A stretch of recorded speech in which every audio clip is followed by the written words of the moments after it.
Hello, fans of the modular shed. Today we will enter the modular shed, which is now 5 units, 5 modules, and take a look at how it's laid out. So here's the modular shed as it currently stands, 5 modules, nicely illuminated in the sun there. Okay, let's head in through the doorway. This is module 1, and as I swing round, you can now see the full extent of the expanded 5 module shed. Now if you're wondering what this bar is, this is really only temporary. I'm using it as a camera mount.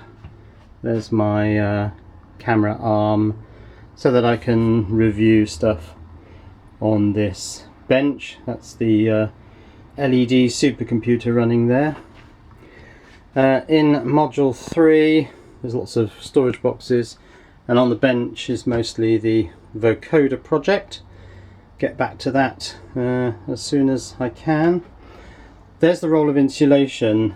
I've used, well, hopefully 3/5 of it doing the floors in the existing modules. In fact, this is an interesting shot because you can see the central post there where I have chain and manacles. Don't ask. Well, it's for locking up expensive stuff if I'm doing a product review or something, but I don't leave expensive stuff out here. You can see the way that the floor modules are rotated 90 degrees with respect to each other, so you get that sort of checkerboard pattern on the floor. Module 4, now my aim here is to get everything up off the floor as much as I can, because all these floorboards are going to have to come up. Then I'll fit pallet wood under battening and the remainder of this insulation in these last 2 floor modules so that you don't see daylight through the gaps in the floorboards. There are my bar stools, because all of these shelves were mounted quite high, about 1 meter up, so I had to get some high bar stools, but these are IKEA's cheapest. They're the Stig model, £12 each, got a couple of them.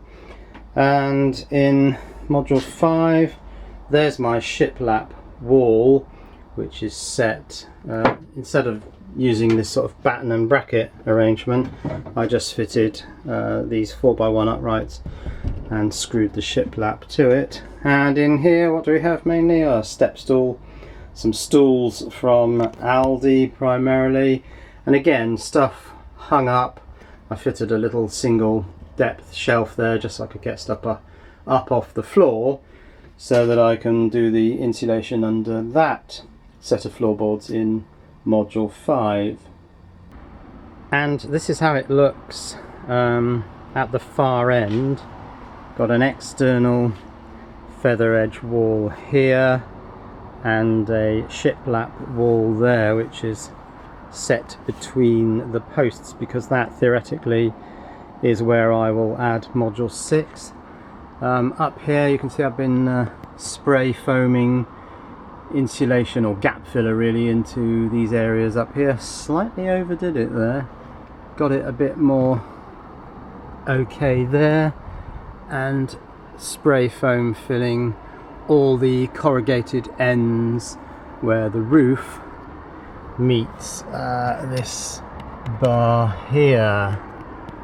And on the inside you can see I've been spray foaming where the corrugated roofing sheets nearly meet this ridge bar, and then there's a capping sheet on there. The spray foam also glues everything together. I've been spray foaming all of that and all the corrugations inside, up there, and those gaps up there. I will smarten it up by trimming it at a later stage, but yeah, most I think of the spray foaming has now been done. So that is how the modular shed is currently. It's so much more spacious in here now. This central area is all at the same height. That was very important. I wanted this 8 foot by 8 foot central area at one height. That module there, you have to go down a step. There's the step. So yes, that's module 2. Module 1, which is the door module, and out we go.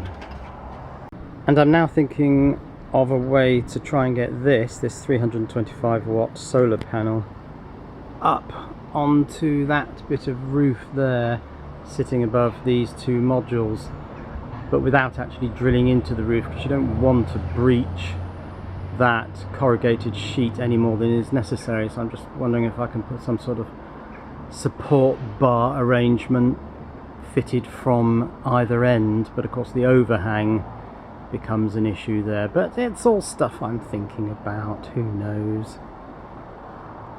So that's kind of it for now. There's only really the floor insulation to go in this thing.